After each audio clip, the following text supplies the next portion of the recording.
पहाड़ों पर रहकर सांसारिक जीवों में नव चेतना का निर्माण करने वाली स्कंद माता है। नवरात्रि में 5वें दिन इस देवी की पूजा अर्चना की जाती है। कहते हैं कि इनकी कृपा से मूढ़ भी ज्ञानी हो जाता है।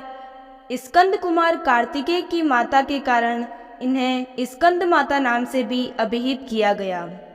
इनके विग्रह में भगवान स्कंद बाल रूप में इनकी गोद में विराजित हैं। इस देवी की 4 भुजाएं हैं।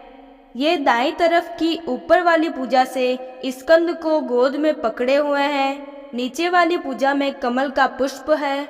बाईं तरफ ऊपर वाली भुजा में वरद मुद्रा में है और नीचे वाली भुजा में कमल पुष्प है। इनका वर्ण एकदम शुभ है। ये कमल के आसन पर विराजमान रहती है, इसलिए इन्हें पद्मासना भी कहा जाता है। सिंह इनका वाहन है।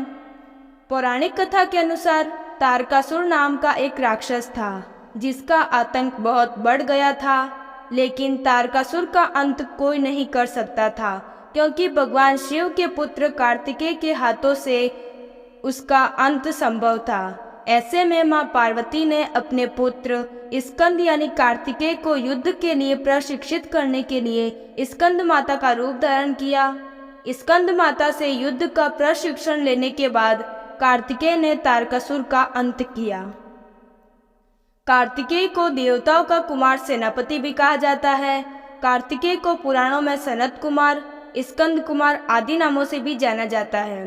माँ अपने इस रूप में शेर पर सवार होकर अत्याचारी दानवों का संहार करती है।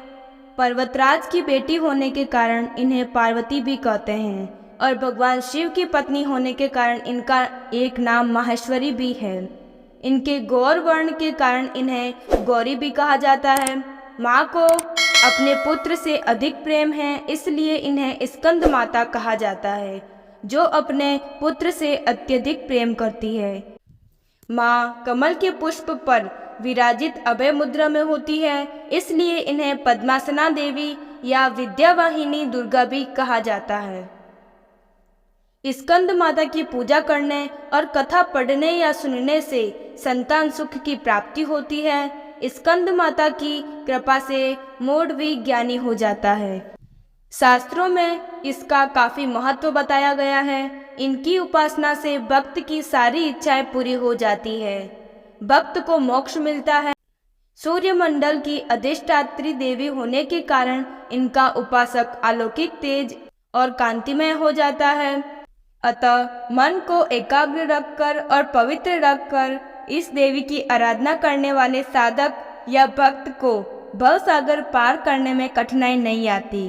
उनकी पूजा से मोक्ष का मार्ग सुलभ होता है। यह देवी विद्वानों और सेवकों को पैदा करने वाली शक्ति है, यानी चेतना का निर्माण करने वाली है। कहते हैं कालिदास द्वारा रचित रघुवंशम महाकाव्य और मेघदूत रचनाएं स्कंद माता की कृपा से ही संभव है। धन्यवाद। आपको मेरी यह कहानी कैसी लगी? अगर अच्छी लगी हो तो लाइक करें और मेरे इस चैनल को सब्सक्राइब करें।